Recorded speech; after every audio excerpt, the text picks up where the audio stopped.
Το Project Moto Racing μπήκε στο χώρο του Sim Racing με μια ξεκάθαρη φιλοδοξία να συνεχίσει εκεί που σταμάτησαν τίτλοι όπως το Project Cars, αλλά αυτή τη φορά με μια πιο όριμη προσέγγιση. Η ομάδα ανάπτυξης έχει βαθιά εμπειρία στη simulation engines και από την πρώτη στιγμή έδειξε ότι δεν πάει για ημίμετρα. Υπόσχεται σοβαρή φυσική, πραγματικές πίστες, 70 και αυτοκίνητα και ένα οδηγικό μοντέλο που πατάει στο ρεαλισμό και όχι στην ευκολία. Το αρχικό feedback που πήραμε από αυθεντίες στο Sim Racing ήταν πως υπάρχει βάση, υπάρχει κατεύθυνση, υπάρχει το υλικό, αλλά υπάρχει και αρκετή δουλειά που θα πρέπει να ακολουθήσει. Στα γραφικά, το Project Moto Racing κάνει εμφανή προσπάθεια ώστε να χτιστεί ένα ρεαλιστικό περιβάλλον γύρω από τον οδηγό. Οι πίστες έχουν δημιουργηθεί με high fidelity σάρωση και σε πολλές περιπτώσεις οι υφές στο οδόστρωμα δείχνουν ακριβείς, ανομοιόμορφες κλίσεις, batting curves σε πραγματικό όγκο. Το Lighting Engine προσπαθεί να αποδώσει σωστά τις μεταβολές από συννεφιά σε ήλιο καθώς και τις αντανακλάσεις από νερά και υγρά μέρη της ασφάλτου. Τα αυτοκίνητα έχουν λεπτομερείς καμπίνες, λειτουργικά όργανα, reflections που γράφουν καλά στο cockpit view και στο σωστό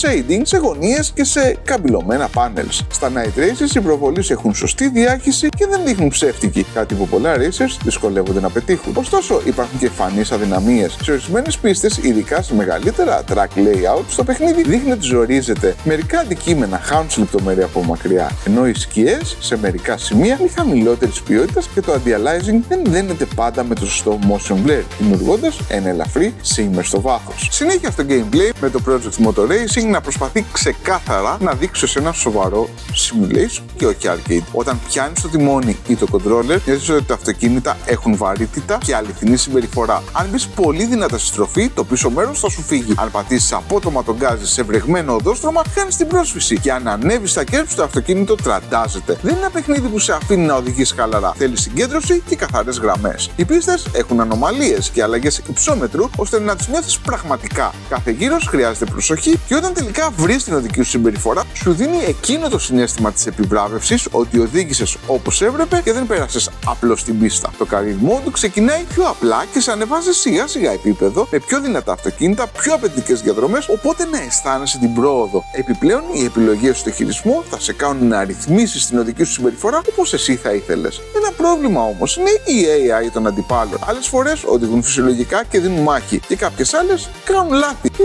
δεν θα ταιριάζουν τόσο σε ένα simulation παιχνίδι. Άλλες φορές αργούν χωρίς λόγο και άλλες σου κόβουν την πορεία. Η απρόβλεπτη του συμπεριφορά δεν καταστρέφει το παιχνίδι, αλλά δείχνει ότι εκεί χρειαζόταν λίγο επιπλέον δουλειά. Συνολικά όμως, ο χειρισμός, η αίσθηση του δρόμου και η συμπεριφορά των αυτοκινήτων είναι το πιο δυνατό κομμάτι στον τίτλο και έχει ως βάση αυτό το ωραίο feeling, το οποίο εάν βελτιώσουν όπως θα πρέπει, το παιχνίδι θα είναι πραγματικά άπιαστο. Ο ήχος αποτελεί επίσης ένα από τα πιο δυνατά σημεία του τίτλου. Σε κάθε αυτοκίνητο έχουμε ξεχωριστούς ήχους και όχι ένα sample για όλα. Τα turbo, τα backfires, οι αλλαγές των στροφών και το limiter έχουν ωραία ένταση και σωστή συμπεριφορά ανάλογα με το μοντέλο του κινητήρα. Μέσα στην καμπίνα οι ήχοι έχουν βάθος, ακούς την αντίχηση της δονήσης από το πλαίσιο, το rolling noise πάνω στις υψηλές ταχύτητες και το squeal τον ελαστικό όταν τα πιέζεις πέρα από το όριο. Εκεί που χρειάζεται δουλειά είναι στους ήχους του περιβάλλοντος. Σε κάποιες πίστες νιώθεις πως είναι πιο άδειος από όσο θα έπρεπε. Θέλεις περισσότερο ambience, περισσότερο ήχο από το πλήθος και περισσότερα ερεθίσματα από τον αγωνιστικό σου χώρο. Ωστόσο, ο κινητήρας, το cockpit audio είναι ήδη σε πολύ δυνατό επίπεδο για ένα πρωτοεμφανιζόμενο παιχνίδι στο simulation racing. Το Project Moto Racing δεν είναι ένα παιχνίδι που προσπαθεί να σε εντυπωσιάσει με φανφάρες. Προσπαθεί να σου δείξει ότι έχει όλες τις απαραίτητες βάσεις για να γίνει ένα πολύ σοβαρό